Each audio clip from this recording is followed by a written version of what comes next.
ఆచి చికెన్ మసాలా. ఆ ఉమ్మడి జిల్లాలో డైరీ కేంద్రం మరోసారి పొలిటికల్ డిషుమ్ సెంటర్ గా మారింది. సంఘం సమరం జిల్లా రాజకీయాల్లో మంటలు రేపుతోంది.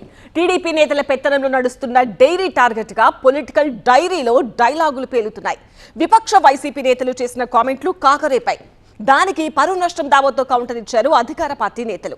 దీంతో ఆ సంస్థ సాక్షిగా మరోసారి పొలిటికల్ చిచ్చు రాసుకుంది. ఇంతకీ ఏదా సంస్థ, ఎవరా నేతలు?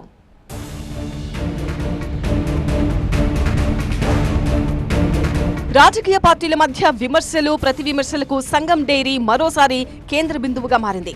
సంస్థపై తప్పుడు ఆరోపణలు చేస్తున్నారంటూ వైసీపీ నేతలపై చైర్మన్, ఎండీ పరువు నష్టం దావా వేయడం రాజకీయ వర్గాల్లో చర్చ రేపుతోంది. రాజకీయ విమర్శల్లో భాగంగా సంఘం డైరీపై ఆరోపణలు చేయడం గత కొంతకాలంగా ఎక్కువైందంటున్నారు. ఈ క్రమంలో వైసీపీ నేతలు తప్పుడు ఆరోపణలు చేస్తున్నారంటూ చైర్మన్ ధూళిపాళ్ల నరేంద్ర ప్రత్యారోపణలతో ఎదురుదాడి చేస్తూ వస్తున్నారు. అది కాస్త ఇప్పుడు విమర్శల స్థాయి దాటి ఏకంగా డిఫమేషన్ కేసేసేదాకా వెళ్లడం ఉమ్మడి గుంటూరు జిల్లా రాజకీయాల్లో కలకలం రేపుతోంది. సంఘం డైరీ గుంటూరు జిల్లా పాల ఉత్పత్తిదారుల సంఘం, రైతుల మేలు కోసం 1970లో ఏర్పడిన సంస్థ. దీనిపై మొదటి నుంచి టీడీపీ నేతల పెత్తనమే కొనసాగుతోంది. గతంలో పలువురు టీడీపీ నేతలు సంస్థకు చైర్మన్ గా పనిచేశారు. అయితే 2010లో ధూళిపాళ్ల నరేంద్ర చైర్మన్ అయిన దగ్గర నుంచి ప్రతిపక్ష పార్టీ విమర్శల జోరు మరింత ఎక్కువైంది. గత ప్రభుత్వంలో ఏకంగా ధూళిపాళ్ల నరేంద్రను సైతం టార్గెట్ చేశారని చెబుతారు. 2024లో కూటమి సర్కారు అధికారంలోకి వచ్చాక సంఘం డైరీపై సెగలు మరింత రగిలాయి. రాజకీయ ఆరోపణలకు అది కేంద్ర బిందువుగా మారింది. కొన్నాళ్ల క్రితం మొక్కజొన్న కొనుగోళ్లలో రైతులకు అన్యాయం చేసేలా సంఘం డైరీ చైర్మన్ ధూళిపాళ్ల నరేంద్ర వ్యవహరించారని వైసీపీ నేత అంబటి మురళీకృష్ణ పెద్ద పోరాటమే చేశారు. 2025 ఆగస్టులో వచ్చిన వరదల సమయంలో రాజధాని కోసం పొన్నూరును ముంచేశారని అంబటి మురళి ఆరోపించారు. కొండవీటి వాగు నీటిని గుంటూరు ఛానల్ కు మళ్లించడంతో పొన్నూరు నియోజకవర్గం ముంపుకు గురైందని, పొలాలు నీట మునిగి రైతులు నష్టపోయారన్నారు మురళి. అయితే ఈ ఆరోపణలను ఎమ్మెల్యే ధూళిపాళ్ల నరేంద్ర ఖండించారు. దీంతో కొన్నాళ్ల పాటు ఇద్దరి మధ్య వాగ్యుద్ధం నడిచింది. అది చివరకు వీధి పోరాటాల దాకా దారితీసింది.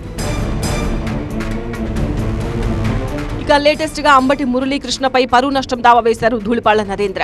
మొక్కజొన్న కొనుగోలు వ్యవహారంలో తనపై అంబటి మురళి అసత్య ఆరోపణలు చేశారని, తన పరువు ప్రతిష్టలకు భంగం కలిగించారంటూ కోర్టుకెక్కారు ధూళిపాళ్ల.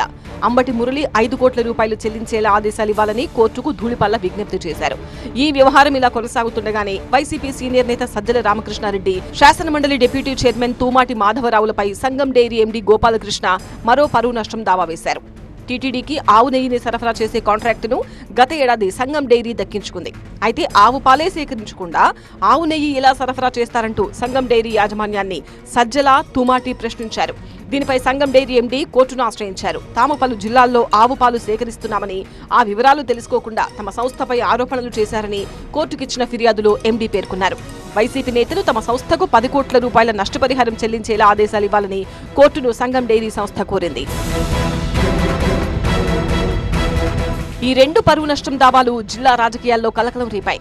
గత కొంతకాలంగా పొన్నూరులో నేతల మధ్య మాటల యుద్ధం తగ్గింది. అంత ప్రశాంతంగా ఉందనుకున్న సమయంలో వైసీపీ నేతలపై పరువు నష్టం పిటిషన్లు వేయడం మరోసారి వివాదానికి దారితీసింది. పరువు నష్టం దావాలపై వైసీపీ కౌంటర్ ఎలా ఉంటుందో అన్న చర్చ ఉత్కంఠ రేపుతోంది. మళ్లీ ధూళిపాళ్ల వర్సెస్ వైసీపీ వార్ చెలరేగే సూచనలు కనిపిస్తున్నాయంటున్నారు విశ్లేషకులు.